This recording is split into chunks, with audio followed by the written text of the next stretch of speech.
And Abraham journeyed, going on still towards the south. That's interesting, because to go south means to go downhill. It's not good to go south. It's colloquial for going to where you shouldn't go. And so this is what happens to Abraham. His ascent is preceded by a descent. And that's very common in life, I would say. And so the redemptive element of this narrative is that if the covenant is constructed properly, so it's an ark, which is your decision to align yourself with God for all intents and purposes, then even the journey south can be part of a broader journey upward. And there was a famine in the land. That's Mother Nature failing to cooperate. I mean, that's got to be pretty disheartening for Abraham, don't you think? Because he finally gets it together when he's 75 to leave. And then, because God says, well, get going. And so the first place he goes, everyone's starving to death. It's like, you might think about that as a test of faith, wouldn't you say? But he keeps going. And then what happens? Well, he has to go to Egypt. So great. He goes where he's starving, where everyone's starving. And then to get away from where everyone's starving, he goes to a tyranny.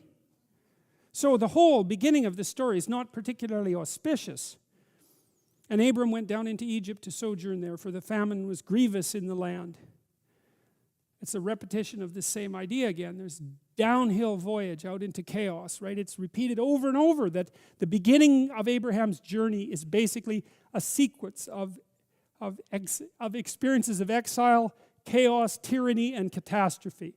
Well, you should be able to relate to that. You know how hard it is to get things together. You go out to do what you're supposed to do, say, and you're beset by the intransigence of the world and failure. Well, so what are you supposed to do about that? Well, maintain your faith in the good and continue to move forward. That's the idea. And part of that, even if you don't buy the metaphor, it's like, what are you going to do instead that won't make it worse? So even if it isn't an up that you're pursuing, you're at least forestalling the transformation of the chaos of your life into sheer hell. And that can certainly happen. You see people who are having a terrible time. And then you see people who are having a terrible time who are also in hell. And it's a lot better to just have a terrible time than to have a terrible time and be in hell at the same time. And it came to pass when he was come near to enter into Egypt that he said unto Sarai's wife, Behold now, I know that thou art a fair woman to look upon. Therefore it shall come to pass when the Egyptians shall see thee, that they shall say, This is his wife, and they will kill me, but they will save thee alive.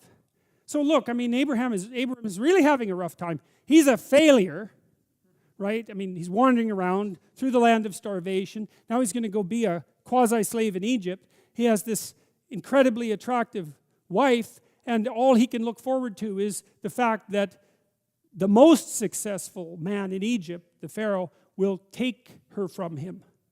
So he's got the whole embitterment thing pretty much nailed down as far as I can tell. And this is when he makes one of his errors, let's say, and one of the errors that humanizes him. Say, I pray thee, that thou art my sister, that it may be well for me for thy sake, and my soul shall live because of thee. And it came to pass that when Abram was come into Egypt, the Egyptians beheld the woman, that she was very fair. The princes also of Pharaoh saw her and commended her before Pharaoh, and the woman was taken into Pharaoh's house. And he entreated Abram well for her sake. And he had sheep and oxen and he-asses and men servants and maid servants and she-asses and camels. So actually things work out pretty well for Abram, despite his deceit, right? Which is quite interesting. And I guess it's because if the overarching structure is solid, something like that, then errors can still be forgiven, to speak about it from a metaphorical perspective. And the Lord plagued Pharaoh and his house with great plagues because of Sarai, Abram's wife. Well, it doesn't seem very fair, but because the Pharaoh didn't know, but it's not the right way to look at it. The right way to look at it, see, there's a story later in the Bible about David. And David could be a pretty bad guy, So one of the things he does is when he becomes king, he's in his castle and he's looking over the city, and he sees a woman nude, sunbathing nude on a roof out on the city, and he's smitten by her, floored by her, and he has inquiries made about who she is. Her name is Bathsheba, and he finds out who her husband is, and her husband actually happens to be a general in his army, and he arranges for that general to be put at the thick of the battle and killed, and then he takes Bathsheba. So, and the Lord is not pleased by that, let's put it that way. And that's interesting, you know, it's an interesting story, because you might say, well, why can't the king do whatever the hell he wants? Like, seriously, he's the king. He's not just, and he's not like the prime minister or the president, right? He's the king. And so you might say, well, why is the king subject to any rules whatsoever? What's the rationale for the king being subject to rules? Well, the rationale emerges in these stories is there are social strictures that are such that even if the ruler of the land transgresses against them, there will be hell to pay. And that's continually presented over and over in the biblical stories. And it's a natural law sort of idea. It's that there are intrinsic rules to the game of social human being. And maybe intrinsic rules to the natural state of human being. You break those rules consciously or unconsciously at your absolute peril. And not only at your peril, but at the peril of the state. And it doesn't matter who you are. And so I would say this is actually an indication of God being fair rather than being unfair.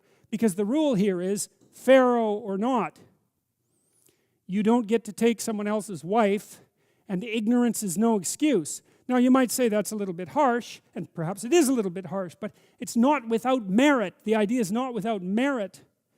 And of course Abram is complicit in this. Despite that, he is successful. And Pharaoh called Abram and said, what is this that thou hast done unto me? Why didst thou not tell me that she was thy wife? Why saidst thou, she is my sister? I might have taken her to me to wife. Now therefore, behold thy wife, take her and go thy way. And Pharaoh commanded his men concerning him, and they sent him away and his wife and all that he had. And Abram went out of Egypt, he and his wife and all that he had, and Lot with him into the south. And Abram was very rich in cattle, in silver, and in gold. And so it's interesting, you know, Abraham, he goes to the place of famine, and then he goes to the place of tyranny, and then he lies, and then he almost loses his wife. But because he goes, things work out for him. And so, hooray for that. And he went on his journeys from the south, even to Bethel, unto the place where his tent had been at the beginning, between Bethel and Hai, unto the place of the altar. So he makes another sacrifice, which he had made there at the first. And there Abram called on the name of the Lord. Well, so he's had an adventure, right? He's finished his journey. And so there's a culminating point in this narrative, and now he doesn't know what to do. He's left the place he's at. He doesn't know what to do. So it's time to build an altar and make a sacrifice and figure out, and to ask for divine guidance once again, to figure out, okay, well, I'm done that, been there, done that. What's next? And the question is asked seriously, and this is something to consider. If you want to know what to do, ask seriously and say, I'm willing to. See, Abraham sacrifices a life to his vow. Well, so what do? Well, you don't sacrifice an animal. You don't make a blood sacrifice. You do it psychologically. You say, I'm going to sacrifice my life to this aim. That's what you do if you're serious. What do I do next? Well, I'm going to sacrifice my life to this aim. What is it that I should do that's worth sacrificing my life to? That's a serious question. Well, and maybe that's the sort of question that people don't ask because they're afraid of the seriousness of the question and the magnitude of the potential answer. Do you really want to know what you should do that would be worth sacrificing your life to? Well, the answer is yes, because it's worth it.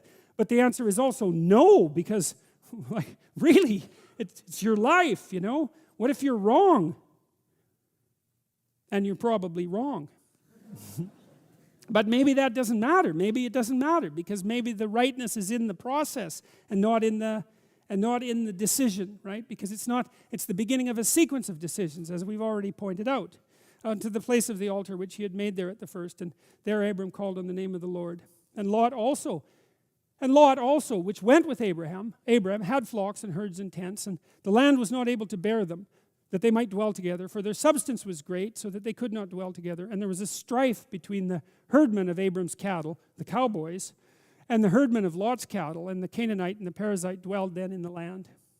Well, and that's interesting too, because, you know, Abram's having a pretty good time of it now, right? He's out of starvation. Hey, that's good. He's out of the tyranny. Now he's kind of wealthy. And then the story flips on him. He's wealthy, and now a bad thing happens to him, right? It's that he's got all this wealth, and so does his nephew, and now they can't get along because they have too much stuff. So that's quite comical as well. I think that's a comic interlude here. Now they handle it properly. And Abram said unto Lot, let there be no strife, I pray thee, between me and thee, and between my herdmen and thy herdmen, because we're brothers. Is not the whole land before thee? Separate thyself, I pray thee, from me. If you'll take the left, then I'll take the right. Or if you depart to the right, then I'll go to the left. So basically they sit down and say, well, you know, one of us has got to get out of town, and it can be one or the other. It doesn't really matter. We can flip a coin, but we have to separate. And so they do it amicably. And Lot lifted up his eyes and looked at all of the plain of Jordan, that it was well watered everywhere. So that's an intimation of Eden, right? Because you remember, Eden means well watered place. Before the Lord destroyed Sodom and Gomorrah, even as the garden of the Lord, like the land of Egypt, as thou comest unto Zoar. So interesting, you get foreshadowing here again, right? So Lot and Abram are making the decision about where to go, and Lot looks out and sees a reasonable place, but then this warning comes up that there's a city out there, there's a place out there where things are not going to go well. Things are being done badly, and things are not going to go well. Then Lot chose him all the plain of Jordan, and Lot journeyed east, and they separated themselves, the one from the other. Abram dwelled in the land of Canaan, and Lot dwelled in the cities of the plain, and pitched his tent towards Sodom. But the men of Sodom were wicked, and sinners before the Lord exceedingly. Now the word sin, I've mentioned this to you before, I think. It's an interesting word. It's the derivation of an archery term, in my understanding of its derivation.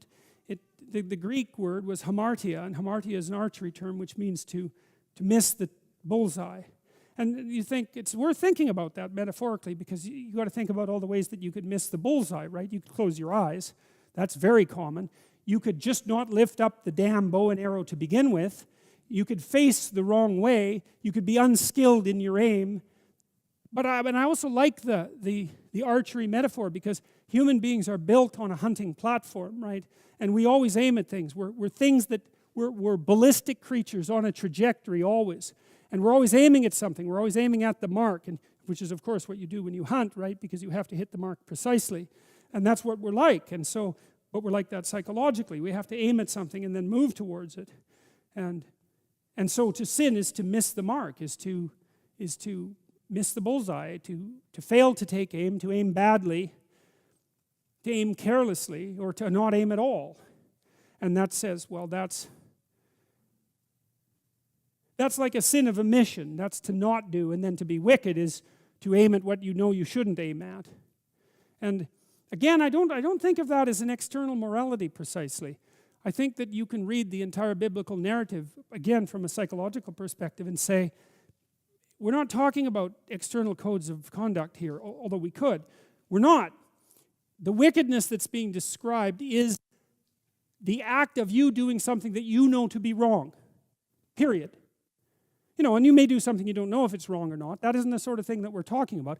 And we're not talking about the things that you do that are right, or that other people think are wrong. We're not talking about those either. We're talking about those things that you consciously do, although you know them to be wrong yourself. And that's the things that seem to get people into the most trouble in these stories. And I believe that to be the case. I think that's very accurate psychologically. It's amazing because I see this all the time. If you do something wrong, and it's because you're ignorant, you don't know better, it doesn't go well for you.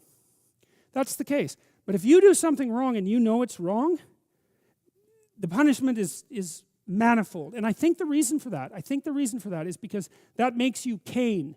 It means you betray your own ideal, right? If you just don't know, well, you haven't betrayed your ideal. You're just not together. Maybe you're even willfully blind.